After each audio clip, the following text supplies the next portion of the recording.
السلام علیکم برج کینسر والو، آج میں پورے آپ کا ذائچہ جو ہے 12 ہاؤسز جو ہے اس کے مکمل پڑھ کے آپ کو بتاؤں گا، اور انشاءاللہ وہ چیز بتاؤں گا یہ جو کتابی اور روایتی نجومیوں کے آس پاس بھی سے نہیں گزرے گی. ٹھیک ہے، تو چلتے ہیں ہم عمومی برج سرطان والو. یہ مہینہ دل کے اندر چھپی ہوئی کہانی کو جو ہے نا وہ بیدار کرے گا. جو باتیں تم نے برسوں سے دبا کے رکھی تھی نا وہ اب الفاظ مانگیں گی. کچھ رشتے، کچھ وعدے، کچھ خواب. تو چلتے ہیں اب آپ کے گھروں کی جانب. تو برج کینسر والوں، سب سے پہلے نمبر کے اوپر آپ کے ذاتی گھر کی طرف چلتے ہیں، خانہ نمبر 1 کی جانب. مشتری جو ہے نا وہ اس وقت سرطان کے اندر ہے. مطلب یہ ہے کہ طاقت، کشش اور نرم مزاجی آپ کے ساتھ ہوگی اس پورے مہینے میں.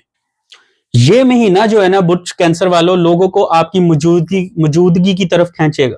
آپ کی ظاہری نرمی کے پیچھے گہری اندرونی طاقت چھپی ہوئی ہے. یاد رکھنا یہ آپ کو پتہ لگے گا اس مہینے میں. اس مہینے آپ کا عزت، محبت اور اعتماد کے بڑھنے کی انرجی کا پیٹرن بڑھ رہا ہے.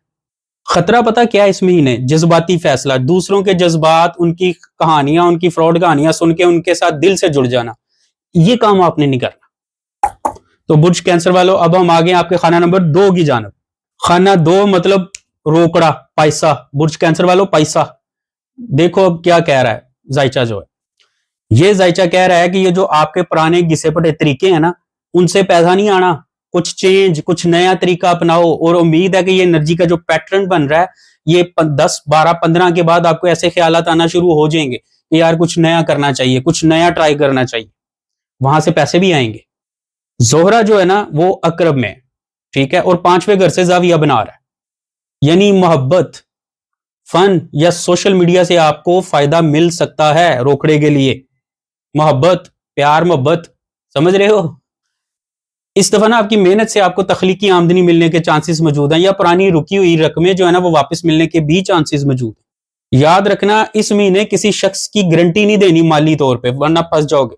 وہ شخص انرجی کا پیٹرن بتا رہا ہے خانہ 2 سے کہ آپ کسی کی گارنٹی یا مالی فائدے کے چکر میں نہ آپ پلنٹی میں آ جائیں گے. دل اور دماغ توازن میں رکھ کر خرچ کرو میرے جناب.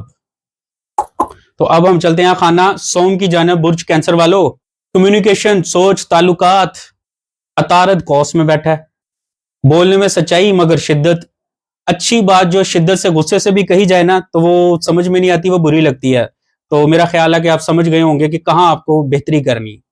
زہرہ اور سورج جو ہے نا وہ مربع زاویے کے اندر اس نظر کے حساب سے دباؤ پیدا کریں گے آپ کے اوپر. اس سے ہوگا کیا؟ دوستوں میں انا، دوستوں کے درمیان آپ کے انا آڑے آ جائے گی اور غلط فہمیاں پیدا ہو جائیں گی.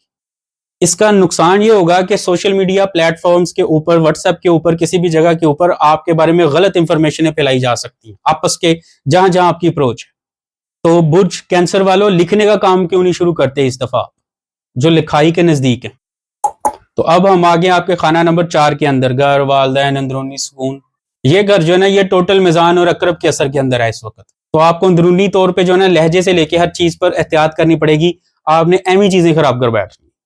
زہرہ جو ہے نا یہاں طاقتور ہے، چیزیں بہتر ہو سکتی تھی، لیکن مریخ کا جو کنجکٹ کر رہا ہے نا، یہ مریخ جو کنجکٹ کر رہا ہے نا یہ دباؤ پیدا کر رہا ہے. گھر میں مرمت، سجاوٹ یا پراپرٹی کے کسی کام میں آپ کو فائدہ مل سکتا ہے، لیکن پرانے خاندانی جھگڑوں کی واپسی کے امکانات موجود ہیں اور ہونے کے اچھے خاصے چانسز موجود. تو جناب برج کینسر والا، اب ہم آگے آپ کے خانہ نمبر 5 کے اندر. ہائے ہائے، محبت، اولاد، سب کا خانہ. سورج، زہرہ، مریخ، عطارد سب جو ہے نا برج عقرب اور قوس کی حدود پر، سرحدوں پر کھڑے ہیں. محبت میں شدت اور خواہش میں گہرائی کے قوی امکانات ہے میرے جناب. سمجھدار ہیں آپ؟ محبت میں شدت کس لیے ہوتی ہے، کہاں سے ہوتی ہے؟ آپ کو اس دفعہ جو ہے نا خطرات جو ہے کسی پرانی محبت کے سائے یا اس طرح کی افواہوں سے یا خیالات سے یا یادوں سے آپ پریشان ہو سکتے ہیں ٹھیک ٹھاک قسم کا. تو اب ہم آگے آپ کے خانہ نمبر 6 کے اندر. کام، صحت اور روزمرہ زندگی. قوس اور جدی کی سرحدوں پر سرگرمی ہو رہی ہے. مریخ اور سورج یہاں آ کر توانائی دے رہے ہیں. اعصاب کا مسائل آپ کو ہو سکتے ہیں اس دفعہ.